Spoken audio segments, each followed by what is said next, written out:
Welcome to Paperweights, the podcast where two self-proclaimed gym rats and shooting enthusiasts delve into the world of literature with a sprinkle of humor. Although their biceps could crush a walnut, don't let that intimidate you. They also have a nerdy side. Mike and Brandon have a voracious appetite for reading, particularly in the fantasy genre, and they want to share their passion with you. So grab your protein shake and your favorite novel and join us for a humorous and insightful journey into the world of books with Paperweights. Welcome back to another episode of the Paperweights. I'm your host, Brandon. And Justin. And it's been a while. We had a successful episode with Scott Lynch, kind of an interview episode. Let me get a timer started going here. That was our most successful episode so far. It was really fun. Was happy to have him on and look forward to having him back on in the future and possibly other authors. But today we're going to do something different. It's not Halloween, it's Halloween month. It's October, so we got some spooky stuff going on. Today we're discussing H.P. Lovecraft's Call of Cthulhu. It is public domain, so if you have not read it, you can Google it and find it. And then there's some YouTubes that people narrate it for you as well. If you haven't read it and you want to hear what we have to say, just hop on over to the internet, find it, and it'll take you about an hour and a half maybe to get through it, and then you come back. So That's why there's so much Cthulhu stuff, because it's all public domain. Yeah. If you've ever wondered why there's so much Cthulhu stuff. But I've got my Haunted Mansion shirt on for spookiness here. Don't mind this. This is just my sling. I had surgery to repair my pec, so I'm on the mend. It's going to be a long recovery, but feeling great. Not in any pain. Physical therapy will start soon. So, what else? Our sponsor, Mudcat Whiskers. He's nice enough to sponsor us, so you can check him out, www.mudcatwhiskers.com. And he sells a variety of men's grooming products, mostly about beard care, wash, conditioner, balm, butters, oils, combs, perfume, cologne, not perfume, cologne, candles. So head on over there, check out what he's got in stock. Try all the scents if you want, all the fragrances, and use code Paperweights at checkout, and you'll save yourself 15% while supporting a small business. So, yeah. So this last month has been crazy, Justin, but Yeah. we're getting through it. There's definitely light at the end of the tunnel. Life goes on, and you keep going with it. Exactly. The strong ones, anyway. Yeah. As they say, time heals all wounds. Yes. So, until you die. That's the ultimate wound. That is the ultimate wound, yes. I was thinking about it. It's kind of funny. We're talking about in the last three books we read, and with Scott Lynch talking about how they just exist in a world where there's bad shit just keeps happening, and it's realistic where things just can happen, and that's what it feels like with me. And last weekend, my wife being involved in a hit and run accident. Somebody did got a picture of the car and the plates. Unfortunately, when the cops ran the plates did not match the vehicle that ran into my wife's vehicle. So, all I gotta say is if you're that type of person and you're listening to our podcast, I behoove you to try to be a better person. Yes. Yeah, don't hit and run. It's not good. And Own up to your put mistakes. don't put illegal plates on vehicles and drive around, and don't drive around without car insurance. Yes. So you wouldn't want somebody to do that to you. Don't do it to other people. Mm-hmm. Mm-hmm. So, all right, well, let's get into this. Justin, you Yeah. can take it away and give a brief synopsis of 3 parts of this story. Yeah. So we're talking about the Call of Cthulhu. It's the one and only Lovecraft story, surprisingly, that Cthulhu appears in. It's probably his most famous work, that and The Shadow over Innsmouth. Um, but he's done so much stuff. I recommend you check out, if you like this, The Mound and A Shadow Out of Time. Those are two really cool ones, and also the classic ones like In the Mouth of Madness and The Nameless City and all those other ones. Dunwich Horror. He has a bunch. But yes, I did want to point out it starts off with a quote from Algernon Blackwood. I don't know if you know this. This is a real author. He was writing spooky stories at the time too, and he did most notably The Wendigo and The Willows. Both are really cool, and maybe we'll do that next spooky season because they're really fun. So I if you think thought that I've was, read the Wendigo. Is that on a mountainside, it's like, a cliffside? I mean, it takes place in like the wild wilderness. I mean, there's like a dude, he turned into a Wendigo, and it's pretty crazy. I think I Uh, read that in school, probably middle school or something. Yeah, it's like my hands are burning. Yeah, it's pretty crazy, but that's cool. It's like it's a little different from the Indian like mythos of like a dude that basically is a cannibal and eats people, and he's like cursed to be forever hungry, which is pretty crazy. It's a good story. That I really like The Willows. The Willows is very much kind of weird cosmic horror. Basically, these two travelers are going down a river and they stop at this like little embankment island for the night, and like maybe perhaps the trees are moving closer to them when they aren't looking and stuff. It's really creepy. It's cool.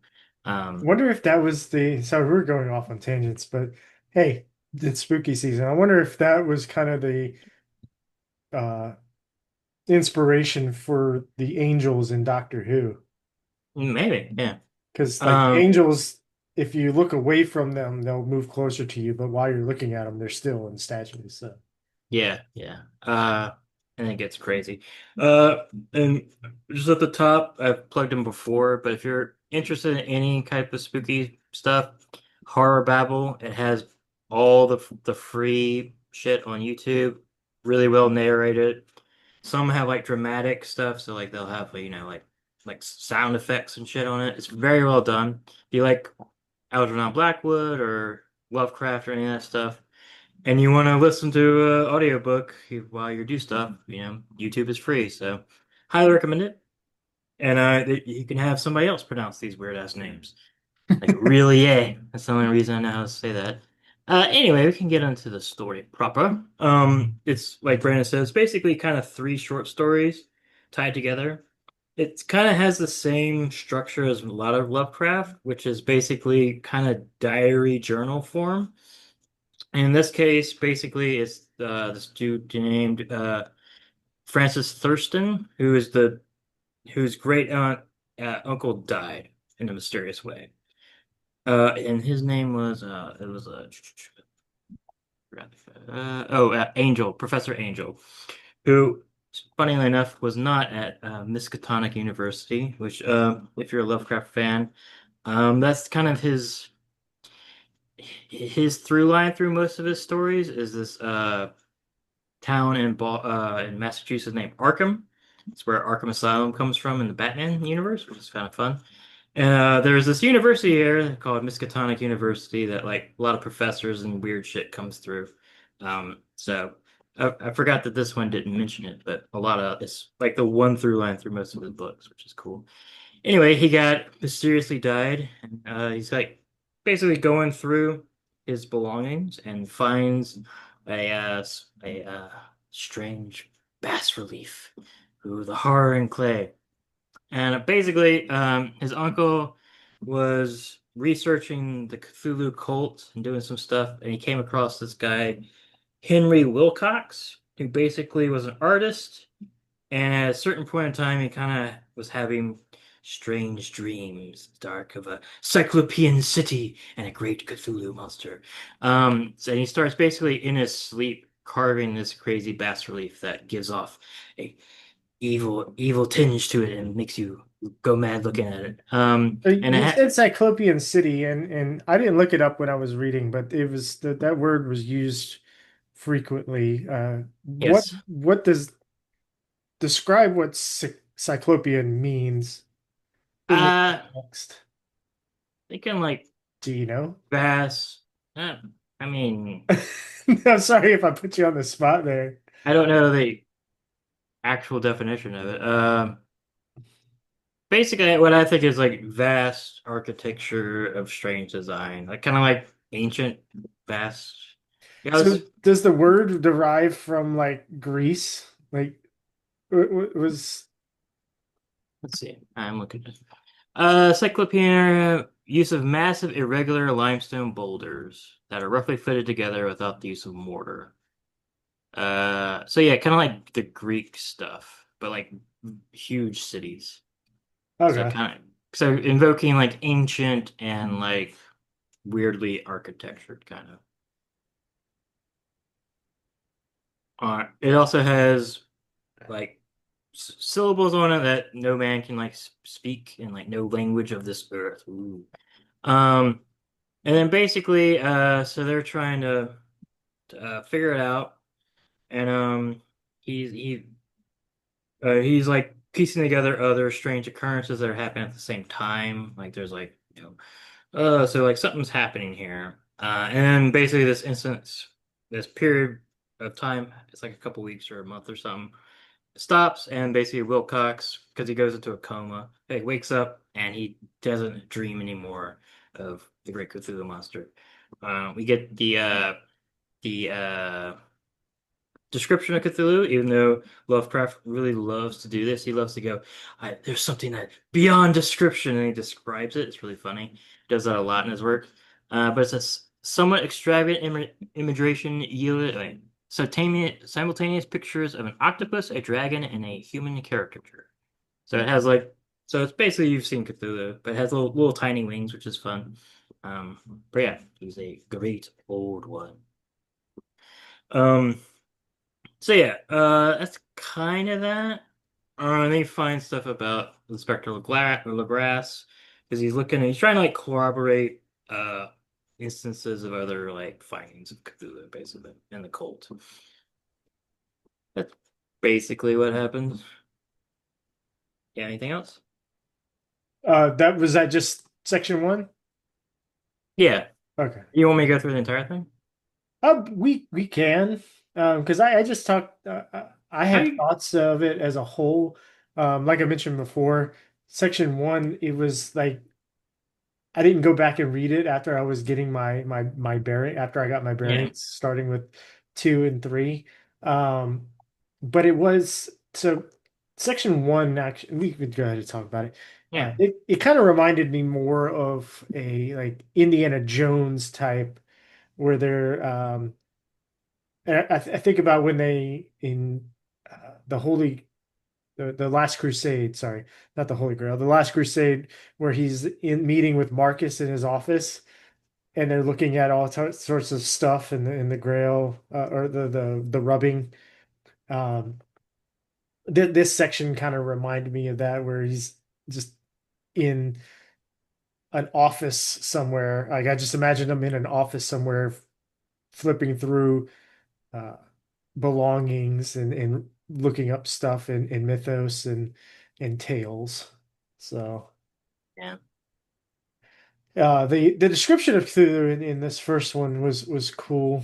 Um, and Okay. then the idea, and we can talk about it with the other things, but in this one is the idea of this statue that when you look upon it, like you just go mad because you can't comprehend it. Yeah. Like it's so strange to me. It's just like, how is that? um, how do people even have that reaction? But it's that's the horror Well, of it. It's just yeah, a lot of it is like the way it's written is like unhuman kind of thing, and like this is also where we get the first mention of Relia, which is Cthulhu's city. But yeah, it's a lot of like just I what I kind of think of it is like the uncanny valley effect for like it's like the NPCs in like video games. They have like a weird thing where they don't seem human. Um, and that's like everything in Lovecraft Atheism. So you like you see it, and we get it with the little sculpture later, but like that has like a thing where you're like, oh, that's not like mineral that we know of. So like it's really freaky. That it's like, oh, this is actually like space rock. That's creepy. Um, but yeah, that's kind of how I think of all that. He also loves to do what we get later, but smells like weird fetid smells that like drive you mad because they're like out of this world. Um, but yeah, it's cool. yeah. Um, I whenever I was looking up Cyclopean, there was one thing that said it assumed that only like the stones are so massive and the construction is so expert that it assumed that only a superhuman race such as the Cyclopes could have achieved such a feat. So like the if pyramids. if that's true, then that's a cool and it makes sense. Like Yeah. I was trying to think, it was like Cyclops, one-eyed. What? How did? Okay, but yeah, if giants were the only ones that could, that's the explanation of why something exists. Yeah. Or Almost like the aliens. Colossus of Rhodes, Yeah. or the heads, the Easter Island heads. Yeah. Yeah. Yeah, there's lots of weird stuff in the world, and Yeah. that I mean, kind of pays tribute to it. yeah, it's pretty kind of a lot of the stuff is kind of like from that. We hear like Lost Lemuria and stuff like that. I think in uh this little thing.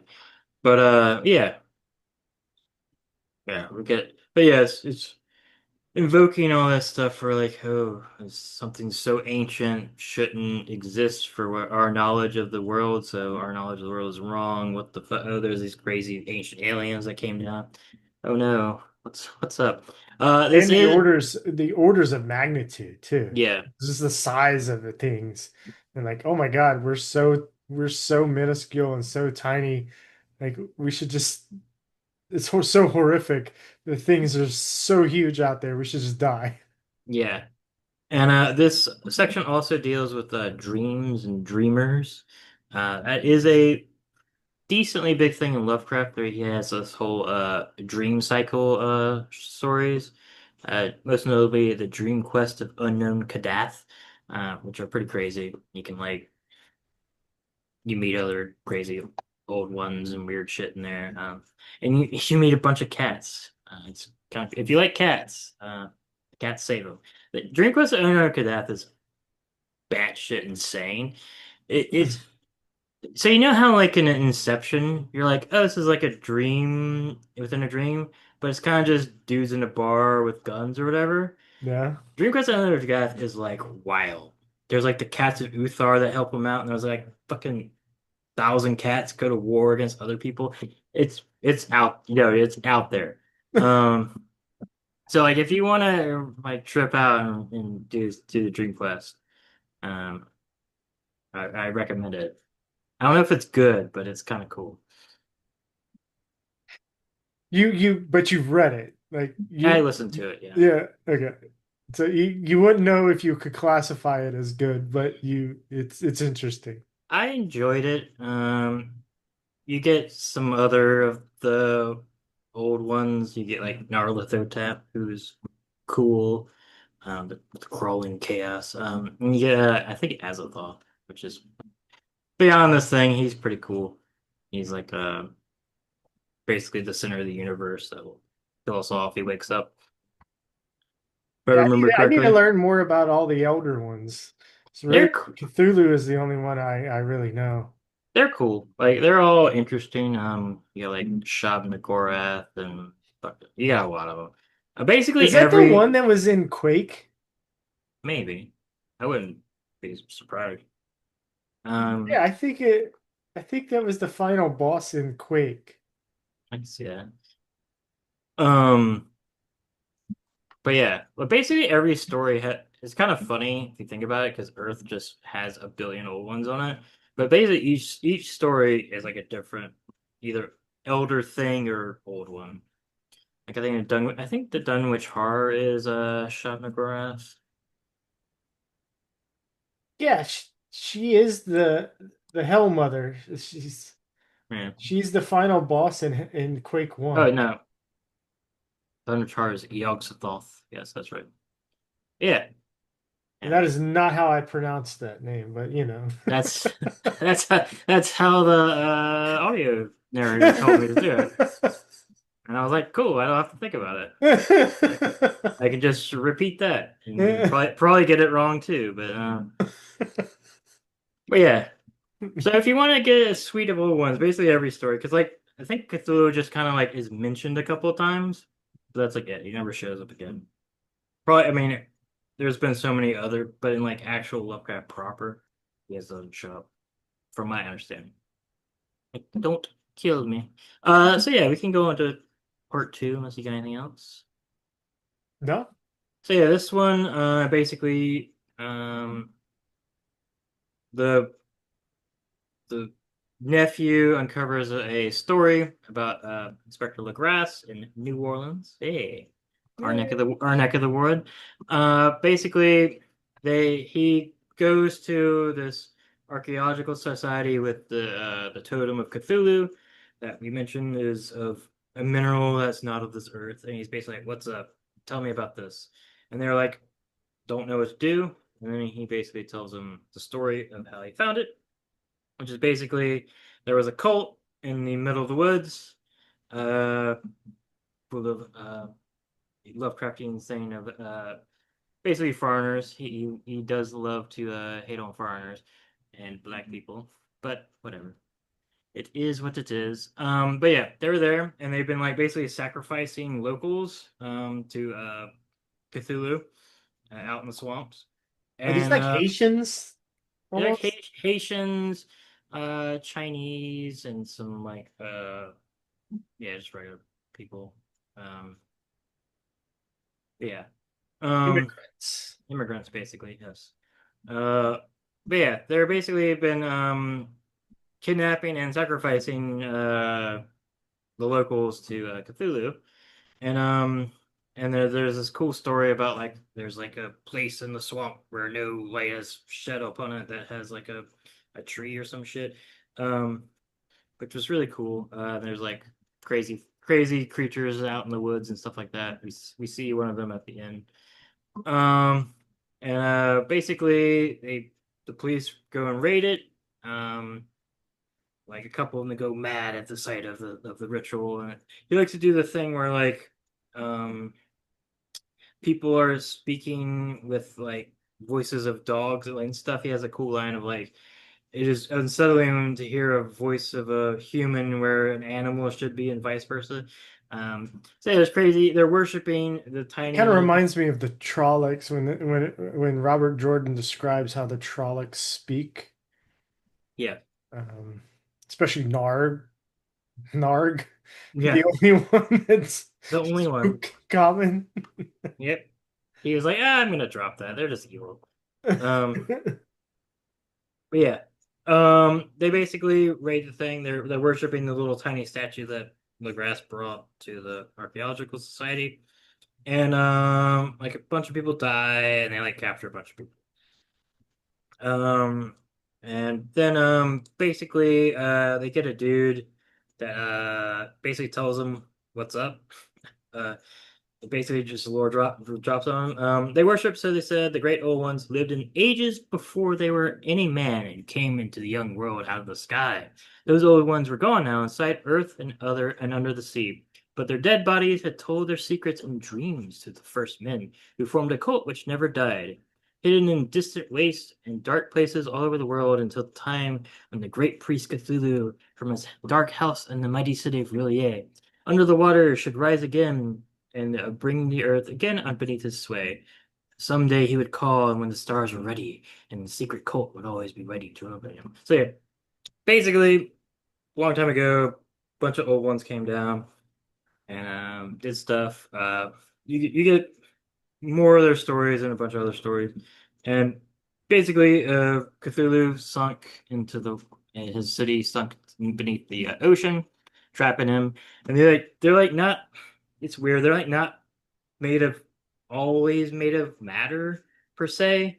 So he got like stuck. It's kind of strange, but it's cool. It's hard to explain.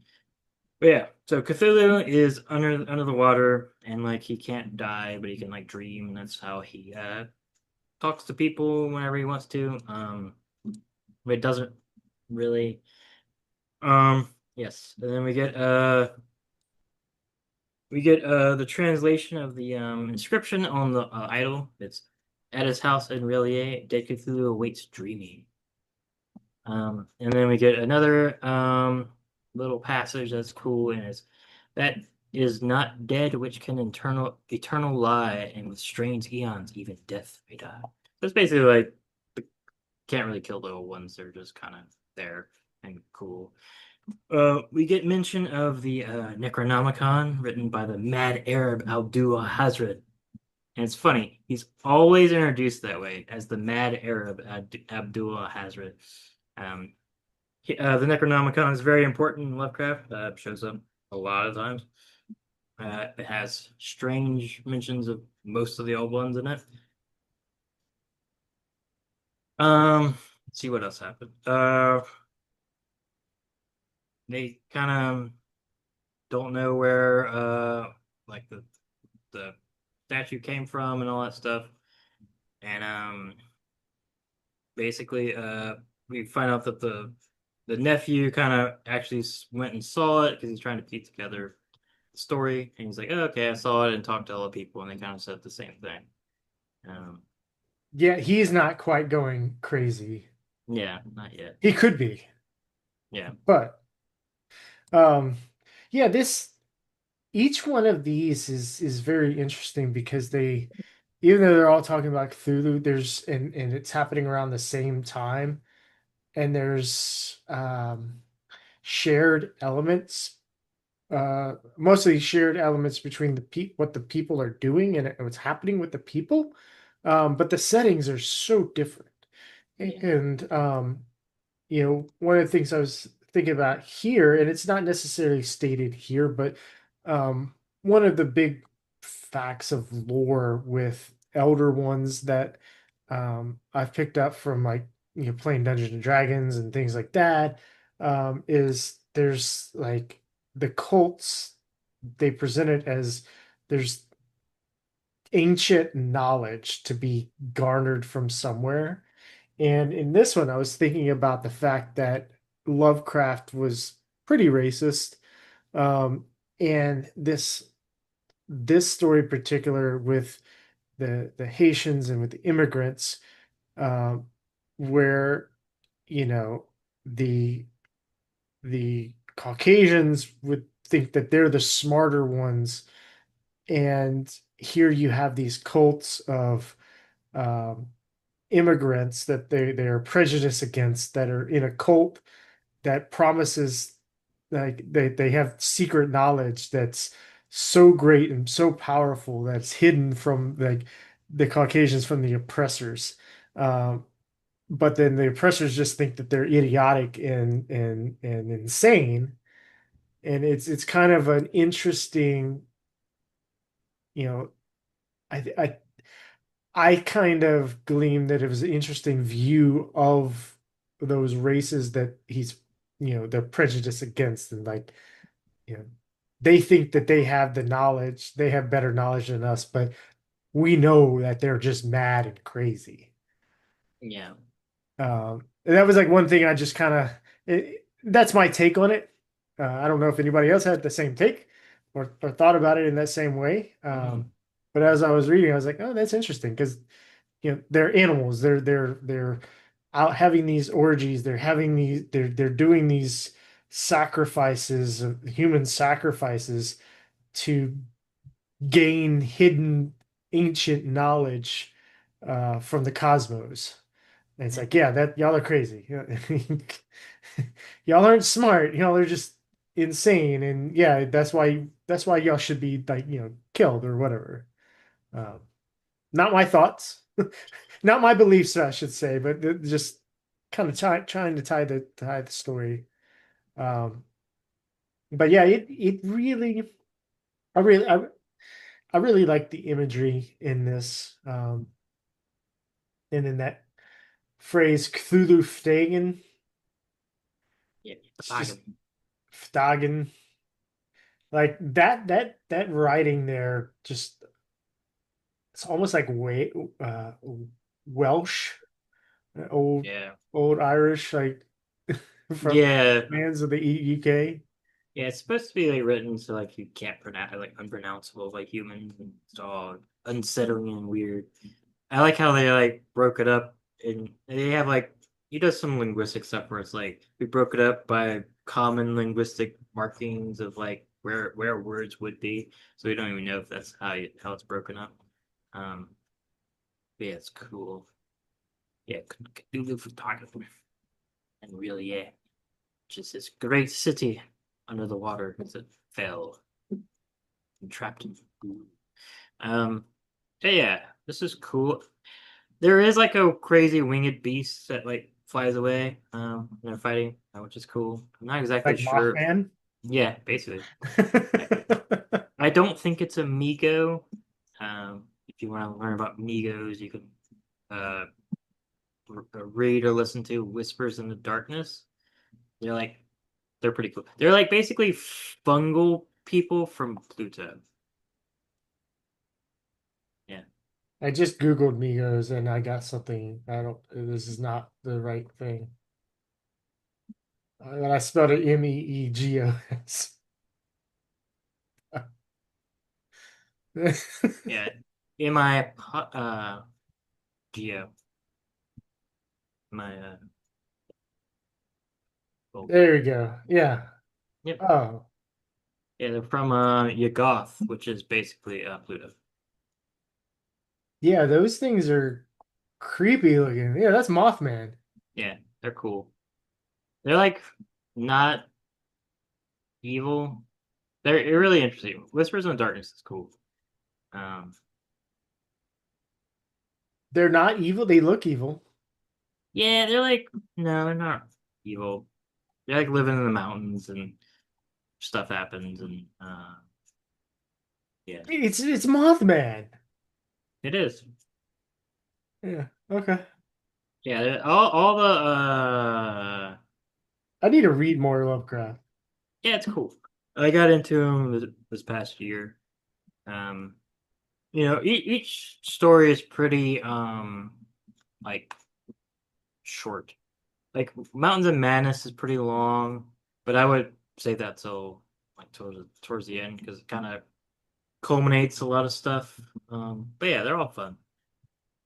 And they all have like crazy creatures. You like creatures. Um, yeah. But yeah, that's that. I will say this story is way more action packed than a lot of Lovecraft because we get a raid on a cult and then we get fucking a dude running a boat through Cthulhu. Um, but yes, so if we don't have anything else. We can go into the madness from sea to sea. Yeah, let's go. The final part. So basically, our narrator is trying to piece together stuff, and he kind of like loses interest in it for a while, and then it happens upon a Australian newspaper, kind of basically gives little details on an event because a ship came back and there was only two people there. One was dead, and they were trying to figure stuff out. Uh, Yes, it was from let's see. Yeah, the Emma was their ship and they lost a bunch of crew members.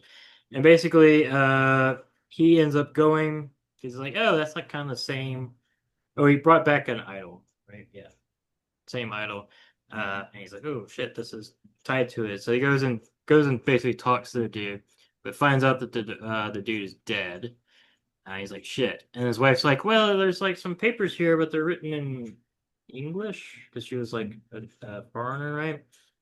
So she Yeah, couldn't it read was them. written in something where she wouldn't be able to read it Yeah, because because I he think want. it was like he didn't want her to read it so that she wouldn't go mad. Yeah, yeah. 'Cause Written apparently, it. reading the events of it make you go mad too. Yeah, because now you know that there's a freaking Cthulhu in the ocean, just waiting to when the stars are right rise up and kill us all. Um, yeah. So basically, we get a tale that basically the ship was traveling on its course and basically was set upon by another ship of foreigners. Ooh, Ooh. and ooh, and Haitians and all those other people, and they were of ill look, um, and they were like, "Turn back," and they're like, "No." So then there was a giant fight, and a bunch of people died, and they killed all the Cthulhu cultists, and we're like, "Well, that was crazy. We should go keep going and see what they're like so worried about." And they basically run into the rising city of Rillier because there was a earthquake that kind of pushed it up. And basically, it's all crazy cyclopean things. There's a cool description of like this giant door, um, and they uh, they basically are like looking around all crazy, and Cthulhu comes out. Like it's like a mountain stumbled or moved or stumbled. It was pretty cool. I forget the exact thing. And basically he like eats a bunch of people. A person falls through a crack in the ground and just disappears. He's another planet. It's a thing. If you find the right angle, you can like go between worlds. It's pretty cool. That's in another story, like the witch and something. But yeah, and then like a couple of people died from like fright, and then basically, the other dude, the first mate, and the other dude, what are their names? Um, they are, Gustav Johansson. yeah, Johansson and the other dude. They like make it to the ship and like power it up. The dude that died on the ship basically watches Cthulhu and goes mad and just kind of like gibbers until he dies. And then basically Johansson turns his boat around and rams Cthulhu, kind of like bursting him because he's not really corporeal. He's kind of like weirdly corporeal, and then just like keeps on going and ends up reaching Australia.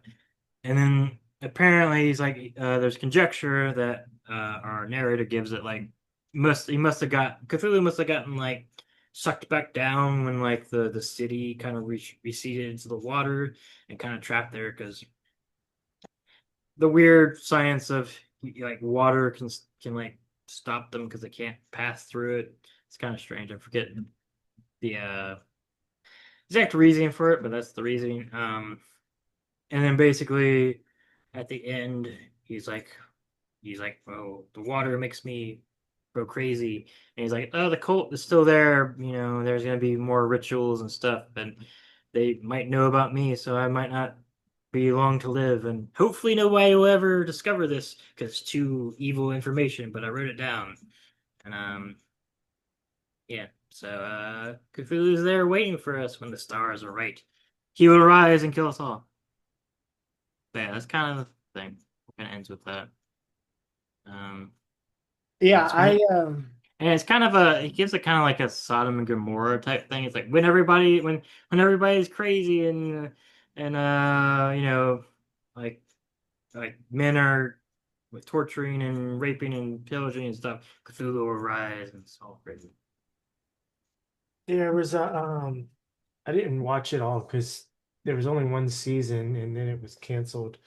Um, but God, I'm looking it up right now what this show was. Um, do, do, do, do. it was about a ship that went missing and then reappeared, and then another ship was there, and it was like, oh my God. But there was one person that was like, it was an empty ship. And why can't I? That's not the right person. Trying to find it. Okay. It was by the same guy that directed or that created the show Dark, um, which is really good, by the way. If you Yeah. time stuff, 1899 is the name of the show. Okay. There was only one season. There's supposed to be more, but then Netflix canceled it. Or of Um, course. and of course, like Event Horizon is a space version of this, basically. Yeah. Um, and then the other thing that comes to mind with the rising of Aurelia, was in I think it was in your campaign. Kind of where I got it from. Yeah. I was reading this and I was like, this is what he did. This Yeah. is what Justin did. Like this this is where you got it from. Yep. Um, Basically just had y'all play Call of Cthulhu, or this part of Call of Cthulhu. but yeah, just the description of the city and how like it's used a lot where impossible geometries. Yeah. Because it looks like almost like a pyramid, but when you get closer and the light hits it differently, it's not there. But then like it's almost like it was a trick of the eyes, and you see it as a triangle or a pyramid again. Yeah. And thing like you said, things just opening up, and you just boop. All right, that person's gone. Um, Yep. Yeah. this is definitely my favorite story of the three in this um, short story. That's the one where we get to see Great Cthulhu. Yeah, this is where the turn non-Euclidean geometry is always kind of cited for Lovecraft. But yeah. Um but yeah. It's cool. I do like this description, the Nightmare Corpse City. Yeah. It was built in measureless eons beyond in history by the vast, loathsome shapes that seep down from the dark stars. Yeah, Yeah. and the use of green, like I think there was one part where it said it's not always green, but it's usually green. Um, it's just like green, slimy vaults sending out last after cycles incalculable. Yeah. Yeah. It's it's, it's cool. Yeah, I really enjoyed it. I wish I had more to like. I just really enjoyed the madness from the sea, Yeah. and it really plays to you know you kind of think a lot about people that um, there's a common trope in stories, older stories of sailors that are out at sea for a long time, seeing you know sea monsters or going crazy because they're stuck on the ship for a long time. So this plays into giving a explanation for it. Yeah. Yeah, also another one that's kind of like this from Lovecraft is Dagon, the story. Um sometimes they people make Cthulhu and Dagon the same thing. I don't think he actually is, but that story is really cool. It's also really short. It's kind of the same-ish as this part of Call of Cthulhu. It's very short. It's a cool story though. It's basically like the ship finds itself strangely on land. There's a bunch of like fish and shit, and there's a crazy monster. Um, but yeah, I also really like because we don't really get this type of narration all that often of like kind of journal style and I mean, it's basically all Lovecraft does, but it's very cool. It's kind of his own thing. Video games tend to have those as Yeah, uh, the audio extra logs. bits, extra bits and side quests and things, where you're just like finding little diaries, little tidbits, and you're like, oh, what's going on here? And you can kind of piece together and unearth some cool lore and stuff inside of video games. Yeah, because this one it's told by a nephew, and then who's researching his uncle's stuff, and then it's like his uncle's stuff was researching Inspector Legrasse, and it goes back to the nephew that finds this diary from this a dead sailor. So it's a whole thing. And he probably is gonna die just like his uncle did. So rip our narrator. Um, oh well. Yeah, like he commented at some point, he's like, now I am sure that it was not an accident of his death, or but we still don't know why they died. Because they knew too much. Yeah. They knew that great Cthulhu lives, dreaming. But did the Uh, cultists die too? well, they killed all the ones on the boat, but this cult is eons old and Right, still but what there. about the cult in New Orleans? Most of them, some of them got like condemned as insane, and so like they only killed like 5 or 6 people, I think. Yeah, so the cult lives. When the stars are right, great Cthulhu will rise. Dun, dun, dun. Unless some of the other old ones kill him. But yeah, that's Call of Cthulhu. It's very cool. I like the Lovecraft stories a lot. It's also, I think, since it's public domain, it's just so influential and shit. There's like so many Lovecraft games and styles of stuff. And like even Scott Lynch was like, yeah, the Eldrin are basically Cthulhu stuff. So like it's just so prevalent. It's kind of how like I think why Sherlock Holmes is so prevalent. It's just you can use them for free. So yeah, so I think it's fairly important to know at least a little bit of where all those tropes came from like the weird tales stuff. But yeah, it's cool. It's crazy. Like I don't know too much about Lovecraft, but you hear his name a whole lot. You hear Cthulhu a whole lot, and like Cthulhu has got to be the most prominent Yeah, of the monsters that he has. But Lovecraftian stuff, like from hearing you describe other stories, it's like, oh yeah, I always associate that with Cthulhu.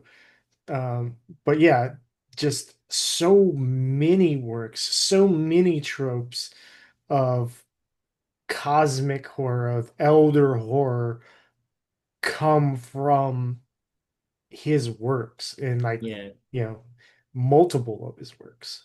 yeah, So and and there's other authors in that same time period. Like I mentioned, Algernon Blackwood, right? yeah, Get his name wrong. Algernon Blackwood. Yeah, who was like contemporary with Lovecraft, and there's some other because like you hear about the Hounds of Tinnalos. Have you ever heard of that? No, That's kind of like a Lovecraft monster, but that's actually not from Lovecraft because he was just even at the time he was just like everybody could use each other's works and stuff. So there's a lot of crossover. It's pretty cool. That's a cool story. I forget who it's by, but you said the Hound Hounds of Tindalos, yeah. of what? Uh, uh, Tindalos. Said Uh, yeah, Frank yeah, Belknap Long, yeah, Belknap right. Long. Yeah. That's a cool story. They're basically like cosmic hounds that like if you project your mind, they will like eat you through like because this dude like basically takes drugs and he's like, all right, I'm gonna see past the veils of like reality and go to like the heart of the universe and shit. And then basically as he's doing this, the hounds are like hunting in kind of like hyperspace, kind of like this Alien Shore. Spoiler alert for that movie. And they like come and eat him. It's really cool. Uh, but yeah, there's a lot of crazy stories. I'm still scratching probably not the surface because I've listened to most of the Cthulhu mythos from Lovecraft, but it's fun. I think if we would do another one, would like to do Shadow Out of Time because it's one I'm guessing most people don't know, and it's really cool. Yeah. Um, uh, but yeah, you can do that Shadow Out one. of Time. Yeah, And there's also The Shadow over Innsmouth. yeah, that's probably his. That and this one are probably his two most famous ones. Um, maybe Shadow over Innsmouth might be his most famous one. But I never heard There's a of. shit ton. Oh, there's so many, and they're all free. Yeah. There's Like you can literally go to hplovecraft.com and there's everything's there. yeah, We're not sponsored by that site, but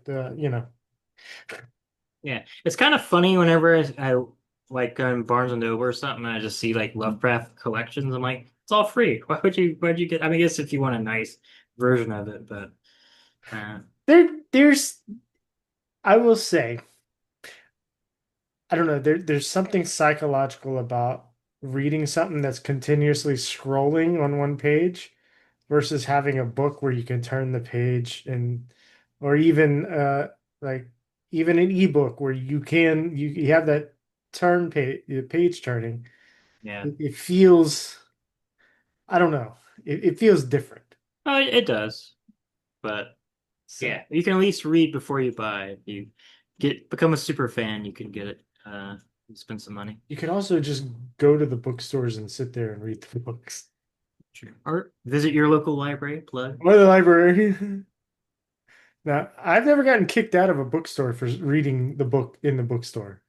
Yeah. But I've never read a full book in the bookstore and put it back on the shelf. So Yeah. I mean, there is like a coffee shop and stuff, and a lot of them. I guess they wouldn't stop you from just getting coffee and reading a book that you haven't bought. I don't know. I've never tried to do that. yeah, I Um, don't know. it's a little scummy, but It is. no, books are expensive. Yeah, yeah. It used to be Um, cheap.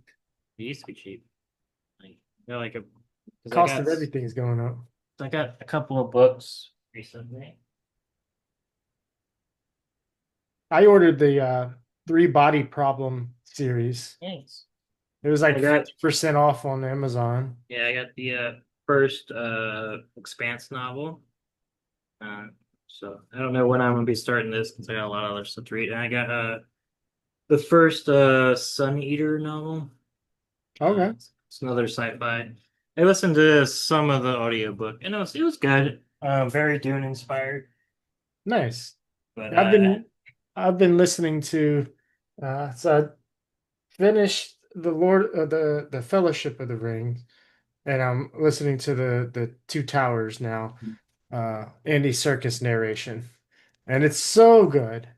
And it's mhm, so nice to return to that world um, and have a slightly different story from the movies. mhm, But I gotta say, like um, in Fellowship with Andy Serkis narrating it, the scene with the mirror of Galadriel, mhm. that one was really well done. I can see that. Um, It's cool. I'm also reading. Shit. Sorry, can't reach very far with my right arm. Um, it's an autobiography of Daryl Hammond. It said, "God, if you're not up there, I'm fucked." Daryl Hammond, if you don't know, was is a comedian. He was on SNL, uh, but uh, yeah, he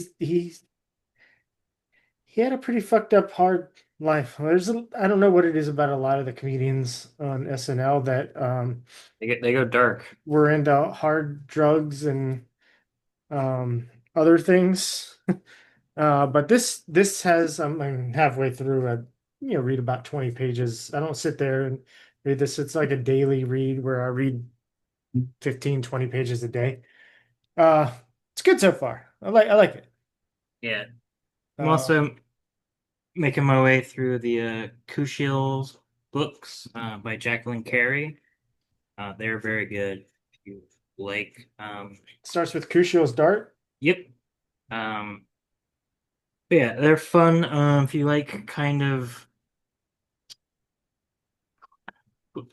political intrigue and fantasy France with Say it. pseudo-Christian values and like BDSM, I was like, say it. they're very good though. Like, highly recommend. It's got a really interesting world. It's like pseudo our world. Like the map is just of Europe, but it's kind of like has some split with Christianity, and but yeah. The main lady is a courtesan. It's kind of a courtesan spy, and it's first person. It's kind of like Lovecraft. Weirdly enough, because it's like the conceit is she's like dictating what happened, but she's from the future. So at certain points she'll be like, if I knew what I knew now, I would not have done that or whatever. So it's fun. Very very good books. So I highly recommend at least the first one and on the only on the second one. But I think I read it back in the day. I have no recollection of book two. Yeah. Okay. Yeah, I know my cousin, who's you've met my cousin before. He he was reading that. He recommended it a while back to me. Um, Yeah. uh, If you want to do those someday, I'm down. They're there's like so many books. I mean, they're split up in trilogies though. So if you just did the first trilogy, honestly, the I'm just first saying in general. I wasn't talking yeah, about that oh series. yeah. In general, there's so many books. So we'll I never mean, not have something we can read. It's just about choosing what we're gonna read. yeah. I mean, they've been only been written for what, 1,000 years. Yeah. Well, maybe not novels, but novels at least 700 years, probably six 500 years. I don't know. Whatever. I mean, when was the Inferno? I mean, that's not technically a Dante's novel. Inferno. But yeah, we had all the books. But yeah, it's very good. If you like Game of Thrones, it's kind of Game of Thronesy because it's like soft magic, kind of celestial stuff, and like political intrigue and crazy shit happens. Dante's Inferno was in the 14th century. Yeah, so we got a lot of reading to do until we get to 700, there. 700 years. Yeah. But yeah, speaking of reading and what we're going to read, I think our next one we discuss. So we'll read for uh, October, spooky times. Robert Louis Stevenson's The Strange Case of Dr. Jekyll and Mr. Hyde. Yeah, Um, it's exciting. kind of short. It's one of those classics that you always see. Um, a lot of like monster or adventure movies. Um, Yeah, like what less was than that? eight, The less than League of 80. Extraordinary Gentlemen had Dr. Jekyll and Mr. Hyde in it, Yeah, and one uh, I've never actually read. So yeah. I haven't read it either, but everybody kind of knows the story of it. At least what I've heard from pop culture, Crazy Doctor. And there's like what Mary Shelley? I read. Oh, Mary it's Shelley wrote Frankenstein. no, it's okay.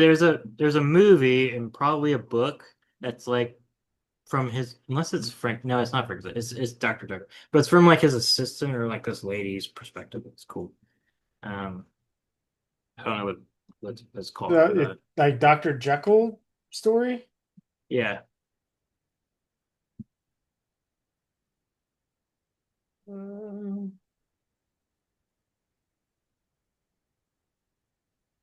Uh, if it was a movie, it's like Mary Riley. Is that supposed to be the name of it? Yeah. Because Mary Shelley is the author of Frankenstein.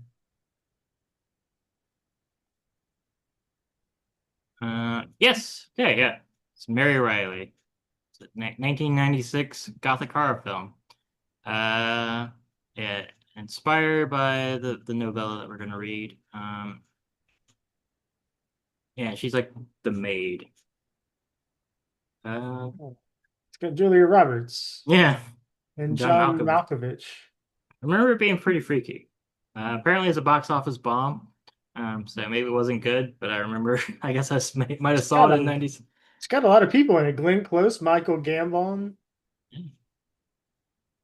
Huh, So maybe I'll also watch this movie and give a update on see if it's any good. Um, interesting. yeah, uh, Yeah. So weird what you remember, huh? yeah. Yeah, All that'd right. be Well, fun. And we then that's our next one. yeah, you got anything for the final week, or you're just gonna play it by ear? Um, we can play it by ear, or if we want to do yeah, if we want to do another Lovecraft, I'm okay with that. Okay. Short, definitely don't want to do a long thing. So Yeah, we can do something. these short forms right now are good, especially considering all the events that have been happening lately. Yeah. So, All right.